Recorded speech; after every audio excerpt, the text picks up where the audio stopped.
राजस्थान अपनी ऐतिहासिक इमारतों और सुनहरी रेत के लिए मशहूर है, लेकिन इसकी एक जगह ऐसी भी है जिसे लोग भूतिया मानते हैं।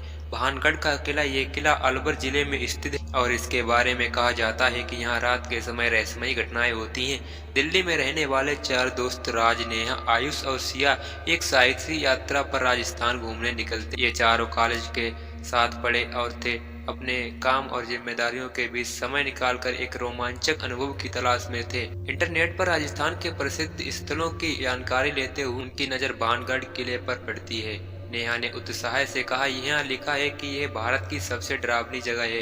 राज ने हंसते हुए जवाब दिया, डरावनी जगह और हमें तो यहीं जाना चाहिए। आयुष और सिया ने भी हम हामी भरी। उन्होंने अगले दिन भानगढ़ जाने का फैसला कर लिया। सुबह जल्दी ही चारों ने अपनी कार ली और भानगढ़ की ओर निकल पड़े। रास्ते में घने जंगल, पुरानी हवेलियां और राजस्थान की शाही संस्कृति उन्हें रोमांचित कर रही थी। दोपहर के समय वे भानगढ़ किले में पहुंचे। किला बड़ा और भव्य था, लेकिन इसमें एक अजीब सा सन्नाटा था। जैसे ही वे किले में प्रवेश करते हैं, एक स्थानीय गार्ड उनकी ओर आता है। नमस्ते साहब, मैं आपको किले का इतिहास बता सकता हूँ, गार्ड ने कहा। गार्ड ने बताया, ये किला राजा माधो सिंह ने बनवाया था, लेकिन इस किले का इतिहास जितना भव्य है उतना ही डरावना भी। कहा जाता है कि यह एक तांत्रिक सिंधु सेवला राजकुमारी रत्नावती से प्यार करता था। उसने राजकुमारी को अपने वश में करने के लिए जादू का सहारा लिया, लेकिन उसकी साजिश नाकाम रही और वह मारा गया। मरने से पहले उसने इस किले को श्राप दिया कि यहाँ रहने वाले सभी लोग मारे जाएंगे और उनकी आत्माएं यहीं भटकेंगी। तभी से इस किले में रात को अजीब घटनाएं होती हैं। नेहा ने पूछा, क्या आप यहाँ रात में रहते हैं? गार्ड ने गंभीरता से जवाब दिया, सूरज ढलने के बाद यहाँ रहना मना है। यहाँ अंधेरे में जो कुछ होता है वह समझ से परे है। गार्ड की चेतावनी के बावजूद दोस्तों ने किले में रात बिताने की योजना बनाई। उन्हें रोमांच महसूस हो रहा था और किसी भी डरावनी घटना का सामना करना सहज था। जैसे जैसे शाम ढलती गई, किला और भी वीरान और डरावना लगने लगा। चारों ने एक कमरे में अपना डेरा जमाया। आयुष ने कहा, यह सिर्फ पुरानी कहानियां हैं, डरने की कोई बात नहीं। लेकिन जैसे ही रात गहराई, अजीब घटनाएं शुरू होने लगी।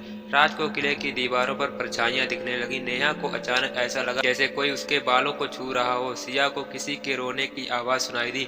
आयुष ने अपने कैमरे से तस्वीरें खींची शुरू की, लेकिन कैमरे में अजीब आकृतियां दिखने लगी।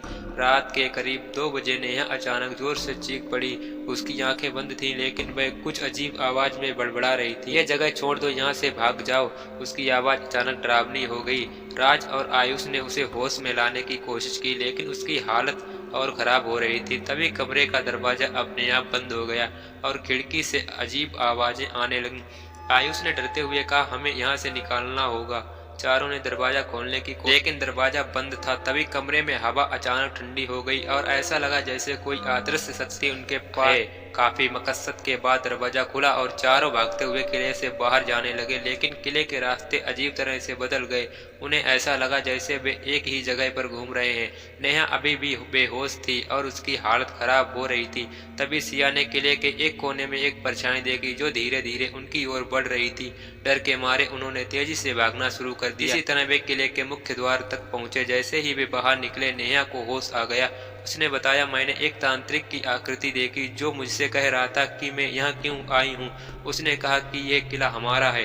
अगली बार चारों होटल लौटे। ये अनुभव उनके लिए किसी बुरे सपने से कम नहीं था।